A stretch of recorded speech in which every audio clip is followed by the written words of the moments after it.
நம்ம Ashwin sweets and snacks export பண்றதுக்கு 7373041434 மற்றும் www.ashwinsweets.com கான்டாக்ட் பண்ணுங்க.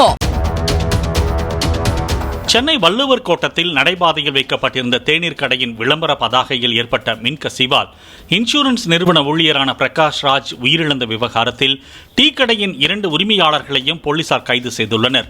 அவர்கள் இருவரும் கடையிலிருந்து நடைபாதை வரை மின் வயரை நீட்டித்து மின் விளக்குகளுடன் கூடிய விளம்பர பதாகையை நடைபாதையில் வைத்ததாக கூறப்படுகிறது. பதாகையில் மின்கசிவு ஏற்பட்டிருந்த நிலையில் அந்த பதாகை தடுப்பு கம்பி மீது சாய்ந்ததால் அதன் மீது மின்சாரம் பாய்ந்து கம்பி மீது கை வைத்த பிரகாஷ் ராஜின் உயிரை பறித்ததாக போலீசார் தெரிவித்தனர்.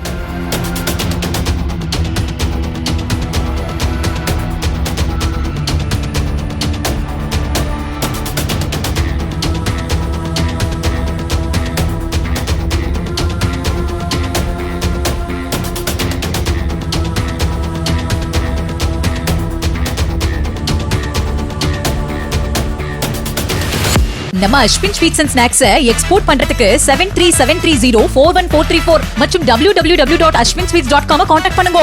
பிளே ஸ்டோர் மற்றும் ஆப் ஸ்டோரில் இருந்து பாலிமர் செயலியை QR கோடு மூலம் பதிவிறக்கம் செய்யுங்கள். செய்திகளை உடனுக்குடன் பெறுங்கள்.